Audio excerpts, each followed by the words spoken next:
उन दिनों टीवी देखा था, टीवी में जो मीडिया में चल रहा था कि हमने लाहौर पे कब्जा कर लिया है, इस्लामाबाद पे कब्जा कर लिया है, उसके बारे में ये अभी जो ऑपरेशन सिंदूर के टाइम सिंदूर के टाइम अरे इंडियन मीडिया वाले सब तो हमको तो लग रहा था कुछ ये पत्रकार सब जो हो गए ऐसे 3 फीट का पाइप खरीद के और लाहौर घुस गया था। हमको तो लग रहा है कि क्या हो गया है, ये नहीं समझ में आ रहा है। हाँ। और उस पे पीछे से सायरन, अभी की ताज़ा खबर कराची से। एक तो कोई है, कोई चैनल वाला, अब हम यहाँ नाम नहीं बोलेंगे, वो तो पाकिस्तान पार करके अफगानिस्तान घुस गया था। हाँ। तो क्या हो गया, पत्रकारिता को समझ में नहीं आता। अच्छा, बच्चे भी ऐसे कहते हैं क्या आपको कि कोई पत्रकार बनना चाहता है क्या, कि नहीं? नहीं, कोई नहीं, कोई नहीं बनना चाहता। यूपीएससी लेंगे या फिर टीचर बनेंगे या फिर आर्मी में फौज में जाएंगे, पर पत्रकार कोई नहीं बनना चाहता। एक्चुअल में क्या होता है, जिस एज में बच्चे पढ़ाई कर रहे होते हैं ना, उनको बस ये दिखता है कि हमको पहले सेल्फ डिपेंडेंट खड़े होकर बनना है, हमें 40-50 हज़ार की नौकरी लग जाए, उनको पहले ये दिखता है।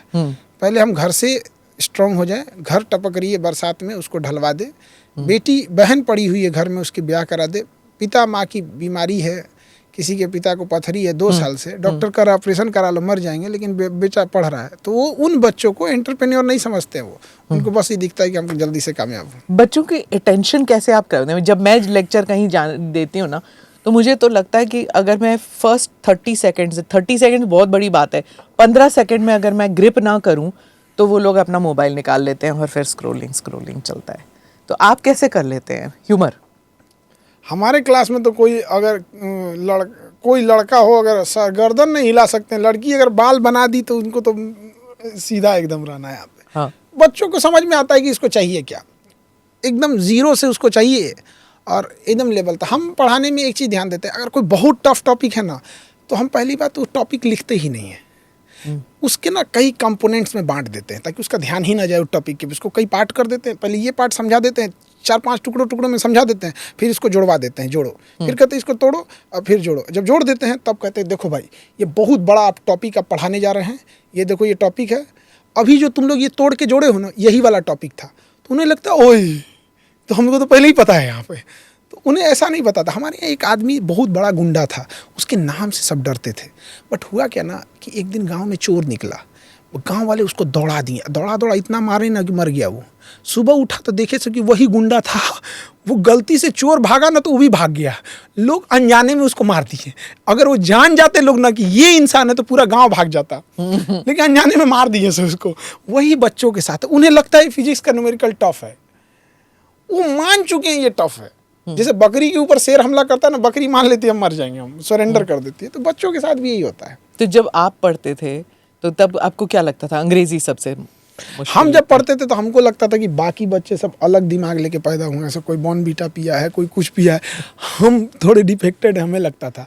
तो एक आध दोस्त थे मेरे, वो समझाते थे ना तो समझ में आता था। तो धीरे धीरे हमें समझ में आया ना कि जो टीचर होते हैं ना, ये अपनी विद्वता दिखाने के चक्कर में बच्चों को खराब कर देते हैं। खाना कितना भी स्वादिष्ट बनता है ना, उसे कलछुल से नहीं खा सकते हैं, चम्मच से खाना पड़ता है। शिक्षक जो होते हैं ना, वो कलछुल से खिलाने लगते हैं, मुंह फूट जाता है उनसे का। उसको आराम से समझाइए, वो समझ जाएगा। बस यही होता है। उसको उस लेवल तक जाके देखिए ना, उसको कब समझ में आए। जिस दिन पढ़ाई समझ में आ जाएगी, उसको क्लास हम 4-5 दिन अगर बंद कर देना तो बच्चों को मन नहीं लगता, कहता है सर क्लास मत बंद कीजिए। हम तो दिल्ली में सुबह क्लास लिए, अब टेक्नोलॉजी का यही फायदा है, दिल्ली में भी रहते हैं तो पटना से क्लास ले लेते हैं। पर एक पावर प्ले भी तो होता है, कुछ टीचर्स जो होते हैं कि पहले ही जाके एक पावर से इक्वेशन बना लेते हैं कि जो मैं कह रहा हूँ या मैं कह रही हूँ वो तुम्हें करना पड़ेगा, चाहे और बोलना पड़ेगा, उसे उगलना पड़ेगा क्लासरूम में। ये स्कूलिंग और कॉलेज में हो सकता है। हम लोग के पास सबसे छाटा हुआ लड़का आता है, एकदम 4 घाट का पानी पी के पहुंचा है। हाँ, स्कूलों में होता है। स्कूलों में होता है। वहाँ पे स्कूल में क्या है ना, वहाँ कंपटीशन नहीं है, पास होने का सिस्टम है। आप 60% के ऊपर लाए आप फर्स्ट डिवीजन है। ये कंपटीशन में ऐसा नहीं है, आप 80% ले आके हो सके फेल हो जाएगा। कट ऑफ चला जाएगा 92-95%, तो क्या मायने रखता है आपका 92%? हाँ, उन दिनों तो वो भी नहीं होता था ना कि आप सस्ते में कोचिंग कर लें, बहुत महंगा होता था, बहुत महंगा होता। हम लोग भी जब इंटरमीडिएट पास किए थे तो हम लोग के साथ के कुछ बच्चे कोटा जाते थे, तो उन्हें स्टेशन पे छोड़ने में बड़ा अच्छा लगता था। 100 का नंबर हम लोग घर पे रखते थे, ये सोच के कि ये कोटा जा रहा है, ये बड़ा आदमी बनेगा। कभी हम लोग इसका नंबर रखते हैं, कभी भाई हमें भूलना मत, ये वो। कि कुछ बच्चे उसमें कामयाब भी हुए, बहुत सारे नहीं भी हुए। हाँ, और कोचिंग में ये होता था कि अगर कोचिंग के पैसे हैं तो घर में बेटे को कोचिंग में भेजा जाता था कि मेडिकल या इंजीनियरिंग पढ़े। क्या आज भी ऐसे ही होता है? गांव में तो अभी भी लड़कियों को उतना नहीं पढ़ने देते हैं, अभी भी नहीं। तो बहुत दिक्कत होता है गांव के एरिया में अभी। अब तो बहुत सारे मतलब हम लोग ने फीस इतने कम कर दिए हैं कि अब गांव के लोगों का भी हिम्मत हो गया। अब तो ऑनलाइन घर बैठे बैठे भी पढ़ सकते हैं, डिजिटल आ गया है। ये काफ़ी टेक्नोलॉजी हेल्प किया है इन लोगों का। अदरवाइज में जब हम लोग का टाइम था कि अगर आपको कुछ नहीं आता है तो कोई किताब खरीदिए, एक ही किताब खरीद सकते हैं। आज तो गूगल निकाल के फटाक से कोई चीज़ सर्च कर लेते हैं। हम लोग के वक्त में ये सब कहाँ था। लेकिन अब तो आ गया। बट बच्चे क्या है ना कि डाइवर्ट हो जाते हैं गलत चीज़ों में। आप एथिक्स की बात कर रहे थे और ये किसकी रिस्पॉन्सिबिलिटी होती है एथिक्स सिखाना, इस पर भी काफ़ी डिबेट हुआ। और मैंने हाल ही में पढ़ा एक डॉक्टर हैं, वो कह रहे थे कि जब बच्चे सक्सेसफुल हो जाते हैं, बाहर चले जाते हैं, बाहर मुल्क चले जाते हैं, तो वो वापस मुड़ के देखना नहीं चाहते, अपने माँ बाप को नहीं देखना चाहते जो गरीबी में हैं, उनको पैसे भेज देते हैं और उनकी रिस्पॉन्सिबिलिटी वहाँ पर ख़त्म हो जाती है। लेकिन जब वो माँ बाप 75-80 की उम्र में आ जाते हैं, पैसे से इलाज नहीं हो सकता, उन्हें कोई डॉक्टर के पास लेके जाएगा, टेस्ट कराएगा, वो सब नहीं करना चाहते क्योंकि वो समझते हैं कि मैं इस दलदल से निकला हूँ, मुझे वापस मुड़ के देखना नहीं है। ये भी एक प्रॉब्लम है। ये चीज़ तो हमको भी लगता है कहीं ना कहीं परवरिश में ही गलती है, वरना माँ बाप को कोई कैसे छोड़ सकता है। ये हमको कभी कभी कन्फ्यूजन में हो जाता है, कोई अपने माँ बाप को कैसे छोड़ सकता है। जैसे लगता है कि कोई दुनिया का सब कुछ ले ले लेकिन माँ बाप दे दे। तो एक मतलब हम इंडिया के जितने बड़े होटल्स हैं, 5 स्टार हो गया, ताज से लेके ओबराय, मैरियट, जितना सारे होटल्स में हम लोग किसी न किसी प्रोग्राम के सिलसिले में रह चुके हैं। कोई 5 स्टार होटल उतना अच्छा आरामदेह नहीं जितना माँ की गोद में सुकून मिलता है, उतना कहीं नहीं मिल सकता है। लोग अनाथ आश्रम में पहुंचा देते हैं, वृद्धाश्रम में पहुंचा देते हैं। हमको लगता है कि अच्छा इन लोग को कुछ ना कुछ सज़ा भी होना चाहिए, यहाँ पे उनकी लीगल राइट्स होनी चाहिए कुछ यहाँ। लेकिन ये कहीं ना कहीं आजकल जो वेस्टर्न कल्चर आ गया है ना, वेस्टर्न कल्चर का ही ये इन्फ्लुएंस है। वेस्टर्न कल्चर में क्या है कि वहाँ तो मदर डे फादर डे होता है, पता ही नहीं है कि उसका मतलब जब वो पैदा हुआ तो उस टाइम बाप कौन था।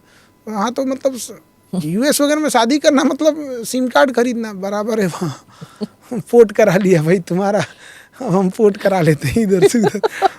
नहीं, पर यहाँ पे भी तो हो रहा है आजकल। आप देख रहे हैं कि कैसे मतलब शादी के 2 दिन बाद 3 दिन बाद हनीमून में किसी को मरवाना, मर्डर करवाना, ये सब भी हो रहा है ना कि शादी किसी से बकलोल हो गया है सब। बताइए उसको ड्राम में फेंक दी, उसको पता नहीं चला। इन लोग जरूरत से ज़्यादा किसी पे भरोसा नहीं करना चाहिए। और खुद की जुबान भी, खुद का दांत अपना जुबान काट लेता है। मतलब कुछ तो सिम्टम्स दिख रहे होंगे, कुछ तो लग रहा होगा कि कोई मर्डर करने जा रहा है, तो उसके हाव भाव से पता चल जाता है।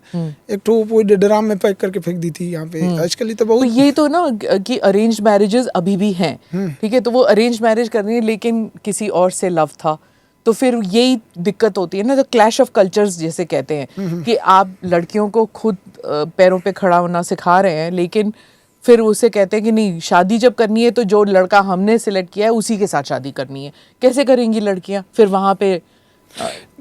ये तो लव मैरिज में भी काट कूट के फेंक देते हैं सब। हाँ, ये भी है। कोई फ्रिज में पैक किया था, लव मैरिज ही था ना उसका। हाँ, तो ये नहीं कह सकते हैं कि लव मैरिज अच्छा है या अरेंज मैरिज अच्छा। एक्चुअल अगर इंसान अच्छा है ना तो कोई भी मैरिज कीजिएगा वो अच्छा होगा। यहाँ पर अमूमन कई बार इंसान लव मैरिज और अरेंज मैरिज को कंपेयर करने लगता है, ये गलत तरीका है। मतलब आप बीएससी किए हुए बच्चे को क्लास 5 के बच्चे से नहीं कंपेयर कर सकते हैं। अरेंज मैरिज आपने किसी को आज से जानना चालू किया है, 5 साल बाद उससे बहुत अच्छी बॉन्डिंग बन जाएगी। लव मैरिज मतलब आप उसको 4-5 साल से जानते आ रहे हैं, किसी को भी आप 4-5 साल से जानते आएंगे और उसकी तुलना करेंगे जिसको अभी माँ बाप ने पसंद करके लाया। हो सकता है वो तो कई बार ना आजकल की यंग जनरेशन इसमें कंपेयर करती है। नहीं, पर ये भी तो होना चाहिए ना कि कोई जांच पड़ताल भी कर लो ना लड़के के बारे में, लड़की के बारे में। हाँ, ये तो करना ही चाहिए। गांव में पूरा करते हैं लोग। हाँ, ये होता है ना, गांव में सब एक दूसरे को जानते हैं, तो सब पता कर लेते हैं कि मतलब कि क्या छुपा रहा है, कि मैट्रिक पास है कि नहीं, हायर सेकेंडरी पास है कि नहीं, सारा पूछ गांव लेते में हैं। ऐसा नहीं, पूरा प्रॉपर पता करते हैं। आप लिख के दे दीजिएगा डेट ऑफ बर्थ इतना है तो नहीं मानेगा, मार्कशीट मिलाएगा 10th का, मैच कर रहा है कि नहीं कर रहा है। आपके साथ भी किया? नहीं, हम लोग के तो अरेंज मैरिज था, ये सब चीज़ें घर वाले सबको पता था पहले से। आपने चेक नहीं किया? नहीं, सब जो पूरे फैमिली थे, तो अरेंज मैरिज में क्या होता है ना, पूरी फैमिली ये सब काम कर देती है। हाँ, तो आप ब्लाइंडली मान लेते हैं कि उन्होंने चेक किया ही होगा, चलो मैं शादी कर लेता हूँ, ऐसे किया आपने? हाँ, मतलब इसी मम्मी जाके पसंद की, मम्मी बात उत की, एक आध बार मिलना जुलना हुआ मम्मी का। हाँ, और अगर लड़ाई होगी तो अब बोलो कि आप ही ने तो किया था, फिर आप ही लड़ाई उड़ाई नहीं होती है। आप झगड़ते नहीं है? नहीं, हर चीज़ का ना एक फिक्स चीज़ें होती हैं कि किस चीज़ पे क्लैश होगा, किस चीज़ पे नहीं होगा। यहाँ पे जैसे कोई टाइम का पंक्चुअल आदमी है, आप उसका टाइम बाउंड कीजिएगा तो बोलेगा। पंक्चुअल है यहाँ पे हमको जैसे अगर कोई चीज़ टाइम पे चाहिए, मतलब टाइम पे चाहिए। एक तो हिंदुस्तान में वो होता नहीं है ना। हाँ। कोई मीटिंग के लिए बोलता है या फिर कोई क्लासरूम में आता है, टहल के देर से आ जाते हैं, आपके साथ भी ऐसे होता है? हाँ हाँ, तो थोड़ा बहुत मार्जिन चलती है। हाँ। 2-4-10 मिनट चल सकता है, बट हाँ। ऐसा नहीं हो सुबह 8 बजे बोल के आप 2 बजा दीजिए। पर क्लासरूम में नहीं, कंट्रोल कैसे करते हैं आप?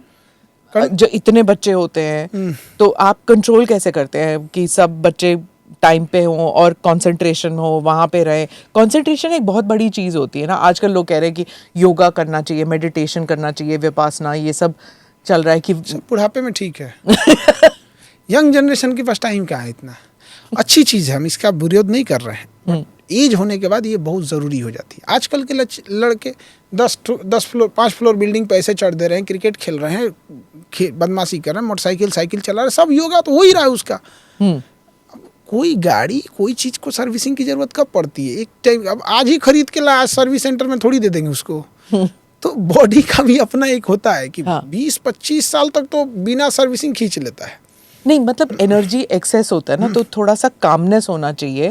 आजकल के यूथ में थोड़ा सा एनर्जी ज़्यादा है कह रहे हैं, और वो गलत रास्ते पे जाता है। तो उसके लिए बहुत से स्कूल्स हैं जो कह रहे हैं कि कामनेस चाहिए, कंसंट्रेशन उससे बढ़ता है। सबसे ज़्यादा एनर्जी बर्न होती है मेंटल वर्क से। हाँ, तो वो मेंटल वर्क, अगर किसी को वर्कलोड ज़्यादा है ना, तो उसको ना खाना पीना अच्छा लगेगा ना कुछ लगेगा। वो खाने के बाद पूछेगा तो पता नहीं पाएगा क्या खाए थे। तो उस आजकल के बच्चे ना वो मतलब बर्डन लेना ही नहीं चाह रहे हैं। मतलब स्ट्रेस हो रहा है तो उनको अपने काम की चीज़ों से स्ट्रेस नहीं हो रहा है, ना पढ़ाई का स्ट्रेस है, ना कोई, वो किसी और चीज़ के स्ट्रेस में चले जा रहे हैं। कंट्रोल करना बहुत ज़रूरी है। क्लासरूम में हमारे मतलब मजाल नहीं, चाहे कितने बड़े घर का हो या कुछ भी हो, हिल जाएंगे। यहाँ पे मारेंगे उनको, हम बहुत मारेंगे एकदम। वो चाहे ग्रेजुएशन करके हो या बीटेक करके आए थे वहाँ पे, अब उडंडे ही करेंगे तो हम मारेंगे। वो पुलिस के पास नहीं जाते? केस करें, हम लड़ेंगे एक ठो केस। लेकिन बदतमीजी नहीं होने देंगे यहाँ पे। वो लड़ेंगे, हम भी करेंगे। डिसिप्लिन तो आपने भी तोड़ा क्लास का यहाँ पे। तो हम इस सब मामले में एकदम स्ट्रिक्ट हैं। लड़की हो या लड़का हो, इक्वल पीटते हैं। अगर पीटना ना तो इसमें कोई भेदभाव नहीं। रोने लगे, ये नहीं कि लड़की है तो धीरे से, कुछ नहीं है, इक्वल एकदम। भय बिना प्रीत कहाँ। तो बहुत पर ये आउटडेटेड नहीं है आज के ज़माने में? तो लोग मतलब यहाँ पे तो दिल्ली में तो हो ही नहीं सकता कि आप तो यही सब बचवा आगे जाके सुसाइड करता है डिप्रेशन में। कभी देखा नहीं है, बाबू मेरा होमवर्क नहीं किया तो क्या हो गया, वही बाबू को एकदम आप डब्बा का बाबू बना के रखेंगे। और जिस दिन उसके ऊपर कभी स्ट्रेस पड़ेगा, कभी उसका बेचारे का दिल टूटेगा, कभी टारगेट मिस होगा, कभी बिजनेस में फेल होगा, बाबू ने तो कभी दुख झेला नहीं है, अब बाबू एक ही बार कंधा पे जाएंगे। हाँ, सॉफ्ट, बिल्कुल ही धीरे धीरे मुलायम से। हाँ, एकदम अजीब बच्चे हो गए सब यहाँ पे। मतलब एक बच्चा था, उसको मतलब वो आगे चल रहा था, उसकी धूप ना लग जाए, उसकी मम्मी उसको ले, अरे भाई ये एज है, उसकी बॉडी इम्यून सिस्टम सीखेगी, इसको जल नहीं जाएगा वो। थार मरुस्थल में नहीं खड़ा है। सबसे अच्छा एनर्जी किसकी? आर्मी वालों को देखिए, सबसे बेस्ट फिजिक होता उनका। बर्फ में धंस रहे हैं यहाँ, क्यों? आजकल के बच्चों को कोई मतलब ही नहीं बच गया यहाँ पे। बच्चा पैदा होते उसको नौटंकी करके रख दिया है सब। कैसे? और 25 किस्म का उसको क्रीम लगा रहा है। हाँ, क्या मजबूत बनेगा वहाँ पे? गांव में पहले, आज भी देखिए गांव का बच्चा वैसे ही उसको लहसुन खौला के और सरसों तेल में और उसको बढ़िया मालिश किया जाता है और धूप में बैठा देते हैं, एकदम परफेक्ट रहता है। और यहाँ पे सनस्क्रीन लगाओ, उसके बाद विटामिन डी का इंजेक्शन लो। तो ये सब चीजें अच्छी धीरे धीरे वो मायने रखता है वहाँ पे। एक तो बच्चों को जो मांगते हैं वो दे देते हैं। आप अपने बच्चे को प्रेम कीजिए, इसमें कोई दो राय नहीं है, बट प्रेम के चक्कर में उसके पैरों को कमजोर मत कीजिए। आज आपसे वो कोई चीज़ मांगा, आप मान के चलिए कि आपने दे दिया, फिर अगली बार मांगे तो उसको उस दिन मत दीजिए, और टारगेटेड रखिए कि हम इसको 1 हफ्ता बाद देंगे, 10 दिन बाद देंगे। उसको सिखाएंगे बाबू ये वाला काम कर दोगे तो दे देंगे, ये कर देंगे। उसके दिमाग में है कि हमें कोई भी चीज़ मिलेगा इसके लिए हमें कुछ वर्क करना पड़ेगा, सीधे आराम से नहीं मिल जाएगा। तो ये माँ बाप धीरे धीरे आपने उसको सब कुछ दे दिया, एक समय आएगा वो आपकी नहीं सुनेगा।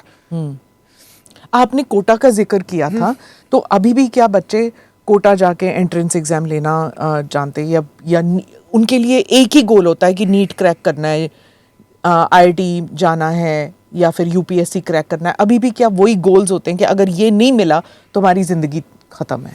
जिस एज में उनको वो लत लगती है ना, उस एज में वही सब कुछ दिख रहा होता है, क्योंकि वो बहुत कुछ नहीं दिख रहा होता है ना वहाँ पे बच्चों को। हम लोग जब इंटर पास किए थे, एनडीए में हम लोग गए, जब छठे थे तो ऐसा लगता था ना कि क्यों ना प्रलय आ जाए, क्योंकि हमें अकेले ना सामना करना पड़े। इस टाइप से अजीब होता था। हम लोग ट्रेन में रोते हुए आए थे, तो कुछ मजाक बना रहे थे लोग कि लगता है कि इसका दिल उल टूटा है। इंटरमीडिएट जस्ट पास किए थे, वो एज होता है यहाँ पे, और अजीब सा लग रहा था जैसे दुनिया ही खत्म हो गई। क्यों एनडीए क्यों नहीं हुआ आपका? वो मेडिकली अनफिट थे, तो उसके वजह से हटा दिया यहाँ पे। एकदम डिप्रेशन में रहने लगे थे, एकदम अजीब टाइप का। सबको होता है ये, उस एज में वही सब कुछ लगता है। इंसान जीने लगता है। जिस एज में बच्चे होते हैं जो नीट की तैयारी कर रहा है, वो तैयारी नहीं कर रहा है, वो अपने आप को डॉक्टर समझ रहा है पहले से। हाँ। पहले से वो जब कपड़े पहनता है ना, तो उसके अंदर एक टसन आती है कि कुछ दिन की ये शर्ट है, इसके बाद तो अपना वाइट एप्रन आएगा। वो टाई नहीं देखता, कहता स्टेथोस्कोप लगाएंगे। वो जिया है उस चीज़ को। लोग 2 मिनट में कह देते रिजल्ट नहीं हुआ तो क्या हुआ, 2 साल से वो डॉक्टर की ज़िंदगी जी रहा था। वो प्लास्टिक की कुर्सी पे बैठ के पढ़ने वाला बच्चा, वो देखता है जब वो जेई की तैयारी करता है ना, इंजीनियरिंग का, तो देखता है मेरा चक्का लगा कुर्सी रहेगा, फर्स्ट क्लास का केबिन रहेगा, कोई आके बोलेगा मे आई कमिंग सर, ये प्रोजेक्ट रिपोर्ट है, चलिए सर बोर्ड मीटिंग में देख लेते हैं यहाँ पे। वो जी रहा है उस ज़िंदगी को। तो वो जब उसका नहीं होता है ना, तो उसका रिजल्ट, उसने ज़िंदगी जीना शुरू कर दिया उस चीज़ को। कोई यूपीएससी की तैयारी कर रहा है ना, तो देखता है, जब वो कोई फिल्में देख रहा होता है, समाज में देखता है कि सड़कों में करप्शन हुआ, तो वो ये नहीं देखता है कि नालियाँ टूट गई। यूपीएससी की तैयारी करता है, उसके दिमाग में वो चलने लगा। अब वो सड़क से आएगा ना, मन में सोचते हुए जिस दिन मैं आईएएस बनूंगा, मैं पीसीएस बनूंगा, इसको ऐसे सही करूंगा। अब वो रास्ते में क्या सब्जी खरीदने गया था कि चाय पीने गया था, अब नहीं है। उसके दिमाग में वो चलते गया, ये चल रहा है उसके बारे में। और बच्चे इस अनजाने में सिजोफ्रेनिया के शिकार होते जा रहे हैं। और ये सिजोफ्रेनिया में पहले ये होता था कि 8 से 9% बच्चों के होता था, आज 25% जनरेशन के बच्चों में सिजोफ्रेनिया हो गया। और सिजोफ्रेनिया के कई अलग अलग होते हैं। प्रोक्रेस्टिनेशन में चला जाता है, बाइपोलर में चला जाता है, किसी को ओवर थिंकिंग की हो गई, उसे लग रहा है कि वो ओवर थिंकिंग हो रहा है, ये बीमारी है बेचारा।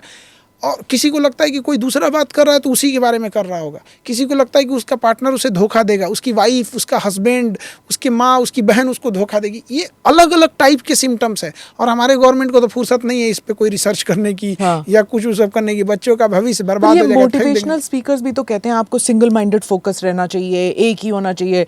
जैसे अर्जुन का कंसंट्रेशन वो मछली की आंख पे था, आपका भी जी पे होना चाहिए या नीट पे होना चाहिए, सिंगल माइंडेड फोकस। और फिर पिक्चरें भी निकलती हैं वो सिंगल माइंडेड फोकस। मछली का फोकस तब था जब तीर होता था। हाँ। अब बम का जमाना है, ना मछली बचेगी, ना आंख बचेगा, ना वो टारगेट बचेगा, उड़ा देगा पूरा का पूरा यहाँ पे। उस समय की वो बात थी कि तुम्हारा फोकस मछली पे रहना चाहिए। अब बताइए, आज बम मारिएगा तो मछली बचेगी, आंख मछली सब उधिया गया यहाँ पे। तो उस समय का आप वो लेके चल रहे हैं। हाँ। अभी नहीं ना होगा, अपडेट हो चुके हैं सब चीजें। क्यों फोकस करेंगे? Education and skill. Education knowledge देगा, स्किल पैसा देगा। नॉलेजेबल इंसान अगर पैसा नहीं कमा पाता है ना, सबसे तकलीफमय जिंदगी उसी की होती है। कोई वकील जिसका वकालत नहीं चलता है, उसकी हालत देखिए, एक मुंशी से खराब हो जाती है बेचारे की। हाँ। तो बहुत होता है, स्किल बहुत मायने रखता है यहाँ बच्चों में। और ये जनरेशन को नहीं समझ। आजकल की यंग जनरेशन में ना एक चीज़ हम देख रहे हैं, खराबी क्या होती जा रही है। उनके अंदर मोटिवेशन है, उनके अंदर सपने हैं, सब कुछ है, बट ठहराव नहीं है। 5 घंटा एक कुर्सी पे बोल दीजिएगा बैठ के पढ़ने के लिए ना, हाँ। 5 बार उठेगा पानी पीने के लिए। मतलब उसके अंदर ठहराव कैसे करोगे भाई? तुम्हें कौन नौकरी देगा? 8 घंटे तुम कुर्सी पे नहीं बैठ पाएगा। आज जो भी इंसान जो एक वेल सेटल आज बड़े मुकाम पे पहुंचा है, वो कह ही नहीं सकता है कि वो 14 घंटा से कम काम किया होगा। पॉसिबल ही नहीं है कि वो 14 घंटा से कम काम करके उसे आज इंडिया में कोई जानता होगा। Do subscribe to the ANI Clips channel to get shorter versions of this podcast. Click here to watch the full episode.